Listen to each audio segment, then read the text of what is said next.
আসসালামু আলাইকুম। আজকে আমি খুব ছোট্ট একটা জিনিস শেয়ার করতে চাই আপনাদের সাথে। তো আমি এই তো সকালবেলা আমার মেয়েকে আমি স্কুলে ড্রপ আপ করতে গেছি। তো দেখলাম যে ২ টা বাচ্চা এই সম্ভবত কিন্ডারগার্টেনে পড়ে। তার মানে তাদের বয়স ৫ থেকে ৬ বছর হবে আরকি। কিন্ডারগার্টেন বা ফার্স্ট গ্রেডে পড়ে। তারা স্কুলের সামনে কোনো বাড়িতে থাকে। একা, একা রাস্তা পার হচ্ছে, স্কুলে যাচ্ছে। মানে রাস্তার ওপাশে স্কুল আরকি।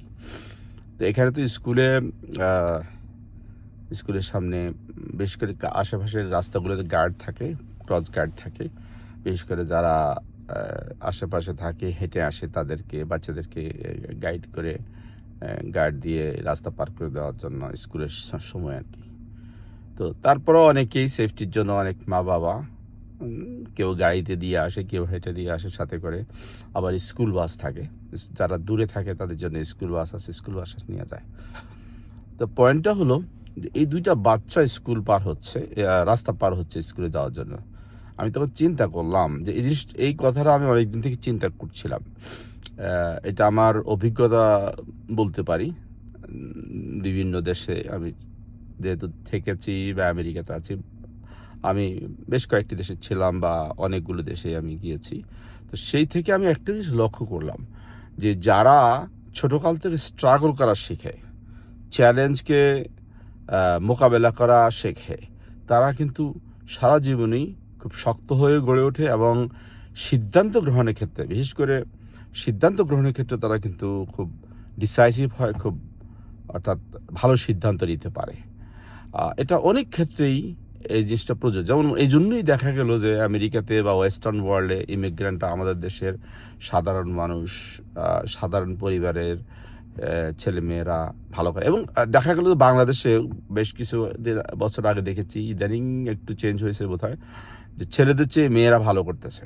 এটারও একটা কারণ যেহেতু যে সমাজে মেয়েরা অবহেলিত থাকে, যে সমস্ত মেয়েরা আ মানে বিভিন্ন কি বলা যায় প্রেশারের শিকার, তারা তখন স্ট্রাগল করতে শিখে। তেমনি শুধু মেয়েরা না, যে সমাজের ছেলেরা এবং বিশেষ করে যে সমাজে গরিব দেশগুলোতে তারা যদি স্ট্রাগল মানে উন্নতি করার সুযোগ পায় তারা উন্নতি করে। এটা অনেকগুলো প্রমাণ আছে, দেখেছি আমরা।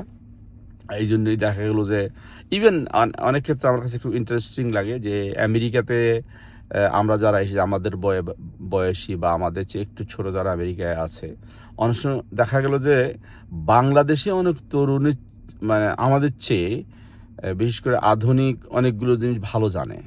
কারণ এখানে আমেরিকা আসলে দেখা গেল অনেকেই লেখাপড়া করে না। বাস চাকরিতে নেমে যায় বা সহজ লাইফ পেয়ে যায়, বাস ডলার ইনকাম করতে পারে।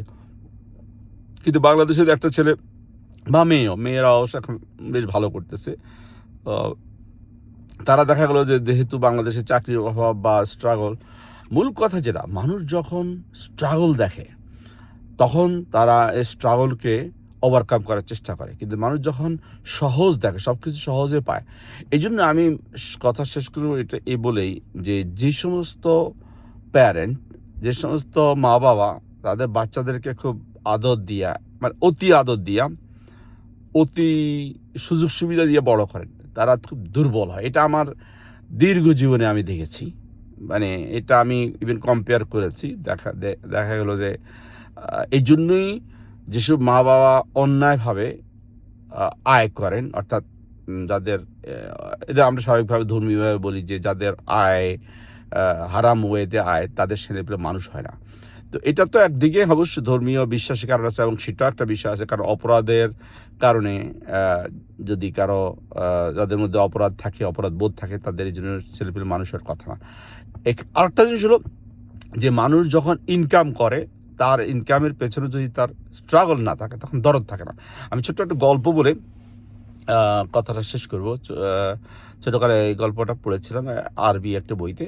গল্প হলো এরকম যে এক বাবা তার ছেলেকে স্ট্রাগল শিক্ষা দেওয়ার জন্য বলছে যে, "তুমি কাজে যাও।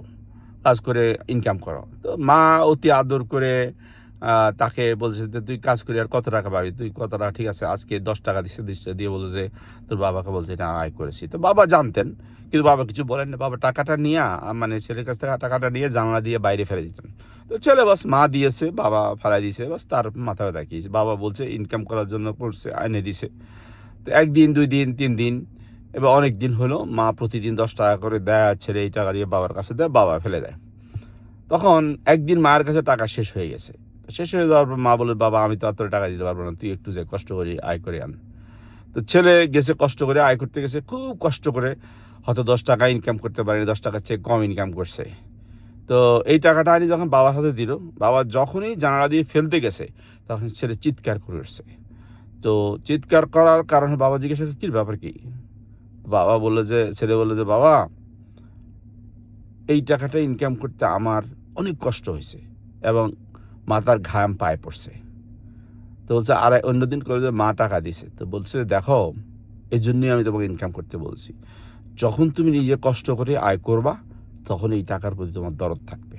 এই জন্যই আমরা অনেক ক্ষেত্রেই দেখি, যেমন যারা অনেক সময় বাংলাদেশে একটা কালচার ছিল আগে, এখন জানি না, ভাই বিদেশ থাকে, বাবা বিদেশ থাকে, বিদেশ থেকে টাকা পাঠায় দেশে, ছেলে বা ছোট ভাইরা উড়ায়, বউ উড়ায়, তাদের এই টাকার প্রতি দরদ থাকে না, কারণ তারা জানা যায় যে লোকটা বিদেশ থেকে টাকা পাঠাইছে সে কত কষ্ট করে টাকা ইনকাম করেছে।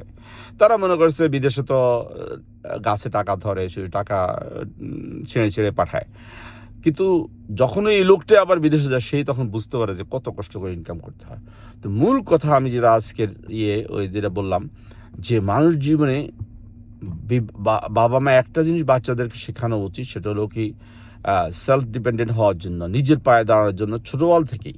ইভেন অনেক সময় এই যে আমরা আমাদের একটা কালচার, আমরা বাচ্চাদের প্লেট ধুয়ে দেওয়া থেকে শুরু করে সব, অবশ্যই বাচ্চা ছোটকাল থেকে করবে, কিন্তু যখন একটু বড় হতে শিখবে তখন বাচ্চাদেরকে শেখানো উচিত কিভাবে ঘর ক্লিন করবে, রুম ক্লিন করবে, তার নিজের কাজ নিজে কিভাবে করবে, নিজের থালাবাটি কীভাবে ধুবে, নিজের খাওয়ার জিনিস কীভাবে অ্যারেঞ্জ করবে, এগুলো শেখানো উচিত। এবং শুধু তাই নয়, ঘর মাঝে মধ্যে মায়েরা দেখেন, আর একটা জিনিস বলে হঠাৎ মনে আসলো, সেটা হলো যে আমাদের দেশে রান্না, এখন তো রান্না আমরা এবং রান্না করা তো আমাদের একটা মানে আমরা মনে করি রান্না ব্যাকডেটেড জিনিস, কিন্তু একটু আমার কাছে আশ্চর্য লাগে, রান্নাটা একটা শিল্প, শুধু শিল্প না, একজন মানুষ বাঁচে খায়া। সুতরাং আমারে খাওয়াটা কোত্থেকে আসবে, আমার খাওয়া অন্যের রাঁধতে দিবে, সে কি রাঁধতেছে, কি দিয়ে রাঁধতেছে আমি তো জানি না। এবং এই যারা রান্নাকে ব্যাকডেটেড মনে করে, আমি কি বলবো, কি ল্যাঙ্গুয়েজ ইউজ করবো, এটা একটা খুব মানে হীনমন্যতা। রান্না করতে যান না একটা অহংকারের বিষয়। যেসব নারীরা এবং মেয়েদের একটা আছে, আমি জানি অনেক আগের যুগে ছিল, বিশেষ করে যিনি রান্না করার পর মানুষ খাইলে তৃপ্ত হইলে খুব খুশি হন, যারা এই যুগে। তো যাক, এনিওয়ে, মূল কথা যেটা, সেটা হলো কি নিজের কাজ নিজেকে করা শিখতে হবে, প্রতিটি কাজ, ইভেন রান্না করা। আমাদের দেশে মেয়েরা রাঁধে, এখন তো মেয়েরাও রাঁধে না, ছেলেরা রাঁধে, কিন্তু আমার মনে হয় ছেলেরাও কিছু রাঁধা শেখা উচিত। তো রান্না থেকে শুরু করে নিজের কাজগুলো নিজে করা শেখাতে হবে বাচ্চাদেরকে। আবার এই কথাটা বলাই যে ওই যে বাচ্চা দুটো উদাহরণ দিলাম, এই জন্য আমাদের ওয়েস্টার্ন ওয়ার্ল্ড, বিশেষ করে আমেরিকাতে আমি দেখেছি, এই জন্য স্প্যানিশ বাচ্চারা হয়তো একাডেমিক দিক থেকে খুব বেশি অগ্রসর নাও বলা যাবে না, কারণ অনেক ক্ষেত্রে আছে অন্য ইমিগ্রেন্ট এসে তারা ভালো, মূল কথা। কিন্তু একটা বিষয়ে অন্য ইমিগ্রেন্ট এসে তারা অনেক ভালো, বিশেষ করে এই উপমহাদেশে। আমরা তো শুধুমাত্র কিভাবে, বিশেষ করে যারা শিক্ষিত তারা মনে করে যে ডাক্তার ইঞ্জিনিয়ার বানার এই সফলতা, কিন্তু এরা একটা আসলে এক্সকিউজ মাই ল্যাঙ্গুয়েজ, অপদার্থ তৈরি হয়। ডাক্তার ইঞ্জিনিয়ার হয় কিন্তু একটা অন্যদিকে অপদার্থ তৈরি হয়। মানুষের জীবনের মৌলিক কিছু জিনিস আছে, এরা এদিকে সম্পূর্ণ অজ্ঞ থাকে। আমি এ ব্যাপারে আরও বিস্তারিত কথা বলতে পারবো, আমার জানি আমার অনেক কথা হয়তো বা কেউ পছন্দ করবেন না, এই জন্য আমি যুক্তি সহকারে আরও অনেক বিস্তারিত তথ্য দিয়ে হয়তো পরে কথা বলবো। শুধু লেখাপড়ার অর্থ শুধু ডাক্তার ইঞ্জিনিয়ার হওয়া না, লেখাপড়ার অর্থ শুধু টাকা ইনকাম করা না, একজন মানুষকে জীবনের প্রতিটি ক্ষেত্রে কিভাবে ভূমিকা রাখতে হবে, কিভাবে কাজ করতে হবে, এই জিনিসের শেখাটাও কিন্তু লেখাপড়ার একটা উদ্দেশ্য হওয়া উচিত। তো যেটা আগের জায়গায় ছেড়ে যে আমরা এই জন্য অন্য কমিউনিটি আমি দেখেছি, বিশেষ করে স্প্যানিশ কমিউনিটি একটা জিনিস দেখেছি, যে বাচ্চারা ছোটোকাল থেকে সেলফ ডিপেন্ডেন্ট হয়, নিজের পায়ে নিজে দাঁড়ার মতো মেন্টালিটি থাকে। কিন্তু আমাদের উপমহাদেশের বা বিশেষ করে উপমহাদেশের আমি যেটা দেখেছি, বাংলাদেশ, পাকিস্তান বা ইন্ডিয়া, আমরা যদি যারা সচেতন তারা ডাক্তার ইঞ্জিনিয়ার বানার জন্য পাগল হয়ে যায়, মানে ছেলের বা মেয়ের উপরে এত প্রেশার দিতে থাকে যে ডাক্তার ইঞ্জিনিয়ার হতে হবে, কিন্তু মানুষ হিসাবে তো গুরুত্বপূর্ণ না। এই জন্যই দেখা গেলো আমরা দেখেছি যে ছেলে ডাক্তার ইঞ্জিনিয়ার বানায় বিদেশ পাঠাইছে, এখন বাবা মরার সময় ছেলে খোঁজও নেয় না, বাবা মরে যাচ্ছে বা এই কাহিনীগুলো এই জন্যই যে আমরা শুধু ডাক্তার ইঞ্জিনিয়ার বানাই কিন্তু মানুষ বানাই না। তো যাক, এনিওয়ে, আমাদেরকে মানুষ হওয়ার জন্য শুধু মোরাল ক্যারেক্টার না, মোরাল ক্যারেক্টার তো অবশ্যই number one, at the same time self dependent, নিজের পায়ে দাঁড়ানো কীভাবে উচিত, কীভাবে সব বিষয়ে কাজ জানা উচিত, এটা শেখানো উচিত। আসসালামু আলাইকুম, থ্যাংক ইউ।